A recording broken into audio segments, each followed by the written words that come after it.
Hello అండి. Butter chicken చేసుకున్నట్టు ఈసారి ఫ్రాన్స్‌తో ట్రై చేద్దామండి. దీనికి బటర్ అక్కర్లేదు, కర్డ్ అక్కర్లేదండి. దీనికోసం ఏం కావాలో ఇప్పుడు చూద్దాం. ఉల్లిపాయలు పెద్ద సైజు ఉల్లిపాయలు 2 కట్ చేసుకోండి. 4 పచ్చిమిరపకాయలు, చెక్క ముక్క, లవంగాలు ఒక 2, షాజీరా ఒక స్పూను, బిర్యానీ ఆకు 2 వేసుకొని, గుప్పుడు జీడిపప్పు వేసుకొని ఫ్రై చేసుకోవాలి. ఇది చల్లారిన తర్వాత మిక్సీ పట్టి పక్కన పెట్టుకోండి. అదే ప్యాన్లో మళ్ళీ షాజీరా, చెక్క, లవంగాలు, బిర్యానీ ఆకు, ఉల్లిపాయలు ఒక పెద్ద సైజు ఉల్లిపాయలు 2, 4 పచ్చిమిరపకాయలు కట్ చేసి అవి ఫ్రై అయిన తర్వాత ఈ గ్రేవీని అంతా అందులో పోసి వాటర్ కలిపి పోయండి. దాంట్లో సాల్టు, కారం, పసుపు వేసుకోండి. ధనియాల పొడి, జీలకర్ర పొడి వేసుకొని అది గ్రేవీ ఉడుకుతూ ఉండగా ఒక ప్యాన్లో ఆయిల్ వేసి దాంట్లో అల్లం వెల్లుల్లి పేస్ట్ ఫ్రై చేసుకోండి.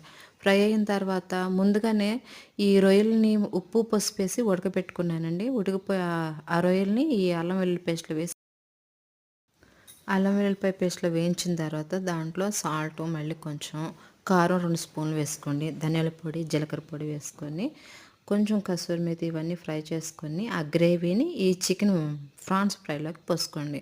కొంచెం వాటర్ కూడా కలుపుకోవాలండి. ఇది ఆల్రెడీ ఉడికిపోయి ఉంది కాబట్టి మనకి గట్టిగా చికెన్ పీస్ లాగా వస్తుంది.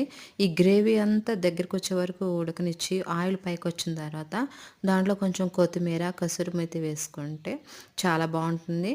నేను కొంచెం కూర బాక్స్లోకి తీసి క్రీమ్ వేసుకున్నానండి. ఇది కూడా టేస్ట్గా ఉంది. మీకు నచ్చినట్లయితే మీరు కూడా తప్పక ట్రై చేయండి. ఎప్పుడు చికెన్తో ఇలా కాకుండా ఈసారి ఫ్రాన్స్తో ఇలా ట్రై చేయండి. మీకు నచ్చినట్లయితే లైక్ చేయండి, షేర్ చేయండి. Thank you.